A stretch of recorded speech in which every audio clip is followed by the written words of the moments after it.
College वाना पर हमलावर तमाम खवारिज को जहन्नुम वासिल कर दिया गया। सिक्योरिटी ज़राए के मुताबिक कैडेट कॉलेज पर हमलावर एक खुदकश के अलावा 4 खवारिज कामयाब ऑपरेशन करके जहन्नुम वासिल किए गए। तमाम 525 तलबा समेत 650 अफराद को बाहिफाजत निकाल लिया गया। सिक्योरिटी हुकाम के मुताबिक 3 हमलावरों को एक इमारत में महदूद कर दिया।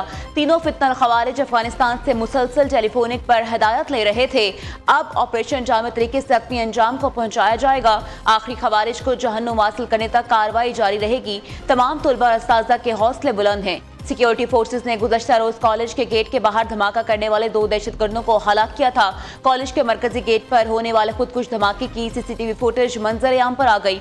धमाके के फौरन बाद पाक फौज और रेस्क्यू टीमों की तेज कार्रवाई वाज़िया देखी जा सकती है।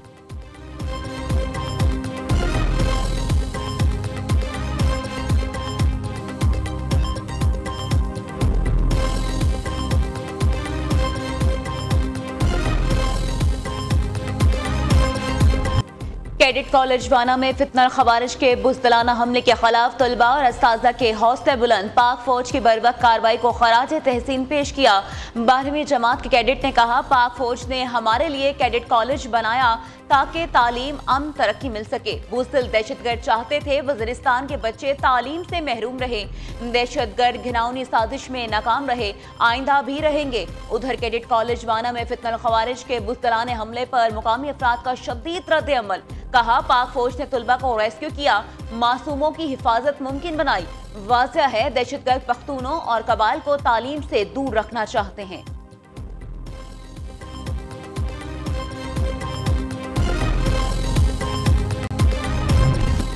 इस्लामाबाद G11 के चेहरी के बाद फितनल खवारिज का खुदकुश धमाका, 12 अफराद शहीद, 36 जख्मी, 4 की हालत तशवीशनाक। तर्जुमान फिम्स अस्पताल के मुताबिक 18 जख्मियों को तिबी इमदाद के बाद डिस्चार्ज कर दिया गया। 14 जख्मियों की हालत खतरे से बाहर, वार्ड्स में शिफ्ट कर दिया गया।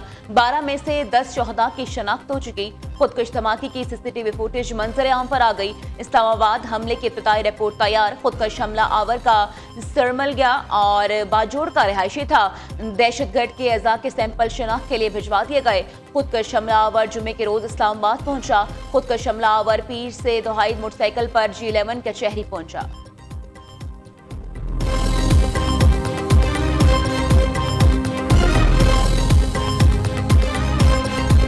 मैं सिर्फ अपने KPK के भाइयों से ये रिक्वेस्ट करूंगा कि प्लीज़ अपने आप को बदनाम ना करें। हमें अपने मुल्क के साथ खड़ा होना है, हमें अपने फोर्सेस के साथ खड़ा होना है जो इन दहशतगर्दों को क्लियर करा रहे हैं। ये आपको बदनाम करने की कोशिश कर रहे हैं, आपको अपने ताल्लुक के बुनियाद पर आपको साथ मिलाने की कोशिश कर रहे हैं। लेकिन हमारे लिए सबसे पहले पाकिस्तान होना चाहिए। खुदकुश हमलावर के चेहरे के अंदर जाने की कोशिश कर रहा था। मौका न मिलने पर पुलिस की गाड़ी पर हमला किया। वाना हमले में अफगान तालिबान मुलव्विस कम्युनिकेशन होती रही। कचहरी और वाना हमले मुलव्विस किरदारों को जल्द सामने लाया जाएगा। वज़ीर दाखिला मोहसिन नकवी की मीडिया से गुफ्तगू। कहा, खैबर पख्तूनख्वा के भाई अपने आप को बदनाम ना करें। हमें अफगानों के बजाय अपने मुल्क और फोर्सेस के साथ खड़ा होना है। सदर ममलकत और वज़ीर आज़म का खुदकुश धमाके में कीमती जानों के ज़िया पर इजहार अफसोस। मुल्क से दहशतगर्दी के मुकम्मल खात्मे तक ऑपरेशन जारी रखने का अज़्म। अमरीका, बरतानिया, चीन, अफगानिस्तान, यूरोपीय यूनियन और दीगर ममालिक की इस्लामाबाद धमाके की मजम्मत। शहदा के अहलखाना से ताज़ियत और जख्मियों से दिली हमदर्दी का इजहार किया। कायम मुकाम अमरीकी सफीर नेटली बेकर ने कहा, अमरीका पाकिस्तान में अमन और इस्तेकाम की मुकम्मल हिमायत करता है।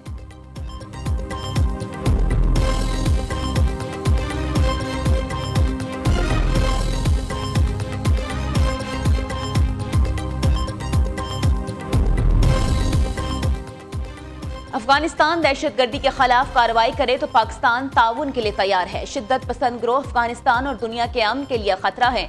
दुनिया को दिखाया पाकिस्तान अपनी खुद मुख्तारी के तहफ़्फ़ुज़ के लिए हर कीमत अदा करेगा। जिन्होंने हम पर हमला किया, पाकिस्तान ने नाकाबिले फरामोश सबक सिखाया। पाकिस्तान ने कई बार अमन दुश्मन कार्रवाइयों का सामना किया। वज़ीर आज़म शहबाज शरीफ का इंटर पार्लिमानी स्पीकर्स कॉन्फ्रेंस से खिताब। कहा, अमन, सलामती और तरक्की के लिए पार्लिमानी रहनुमाओं को एक प्लेटफॉर्म पर लाना बाइस फ़ख्र है। तरक्की के लिए सलामती और अमन नागुज़ीर है।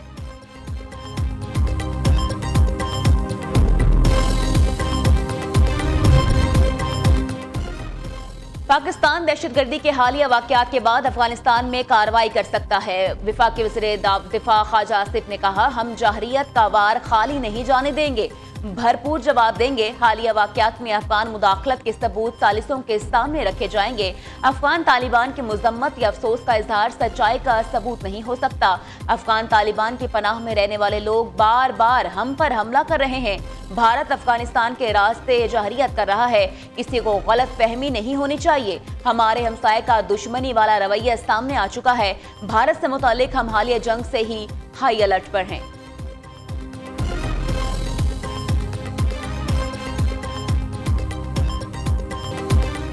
27वीं आईनी तरमीम का बिल आज कौमी असम्बली में मंजूर किया जाएगा। 184(3) को खत्म नहीं किया, इसे वफाक आईनी अदालत को सौंपा है। सूबों के मामलात, आईनी मुकदमात आईनी अदालत देखेगी। 100 मोर्चों के जरिए मुल्क का मौशी निज़ाम बिठाया गया। सुप्रीम कोर्ट को अब आम आदमी के मुकदमात सुनने का वक्त मिलेगा। ख्वाहिश थी अपोजिशन भी आईनी तरमीम पर राय देती। आजम नज़ीर तारड़ का कौमी असम्बली में पॉलिसी बयान। वज़ीर कानून की तकरीर के दौरान अपोजिशन का एहतजाज और नारेबाजी। मौलाना फजलुर रहमान की JUI अरकान असम्बली को 27वीं आईनी तरमीम की मुखालफत की हिदायत।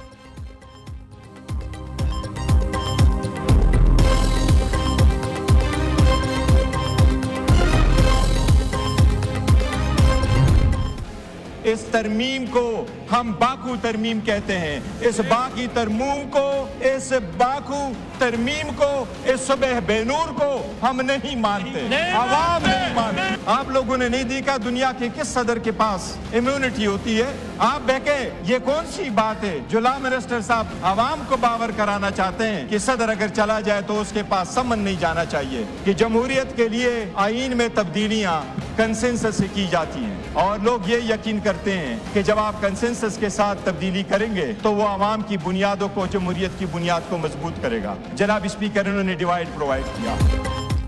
27वीं आईनी तरमीम को नहीं मानते, ये जमहूरियत के लिए सोग का दिन है। हम नई आईनी तरमीम को बाकू तरमीम कहते हैं।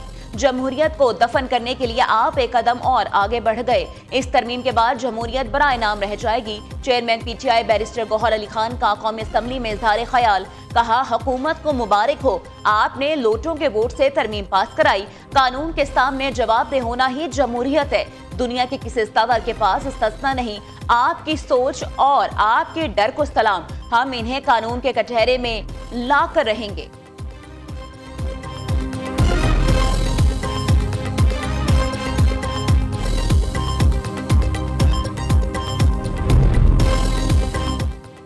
सत्ताईसवीं तरमीम पर जस्टिस मंसूर के बाद जस्टिस अतहर मनहलग ने भी चीफ जस्टिस को खत लिख दिया। कहा, सुप्रीम कोर्ट अक्सर ताकतवर के साथ खड़ी रही, अवाम के साथ नहीं।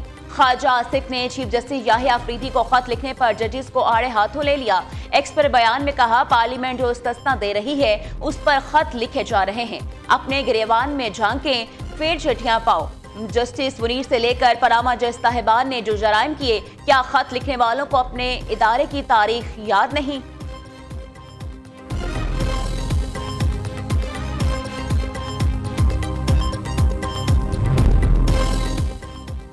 मुस्लिम लीग नून के सेनेटर इरफान सदीकी इस्लामाबाद में स्पुर्द खाक। नमाज जनाज़े में वफाकी वज़रा, सेनेटर्स और अहम शख्सियात की शिरकत। सदर, वज़ीर आज़म, वज़ीर आला पंजाब और नून लीग के सरबराह नवाज शरीफ का गहरे रंजो गम का इजहार। शहबाज शरीफ की मरहूम इरफान सदीकी के घर आमद, अहले खाना से ताज़ियत और फातिहा खानी की। चेयरमैन नई बात मीडिया नेटवर्क का सेनेटर इरफान सदीकी के इंतकाल पर गहरे दुख और अफसोस का इजहार।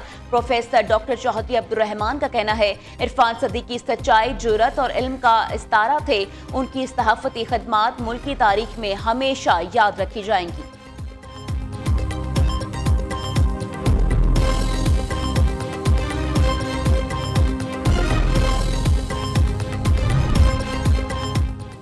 सेनेट इजलास कल की बजाय आज शाम 5 बजे होगा। सेनेट सेक्रेटरीट ने नोटिफिकेशन जारी कर दिया। सेनेट इजलास में आज मरहूम सेनेटर इरफान सदीकी के लिए ताज़ियती रेफरेंस पेश किया जाएगा।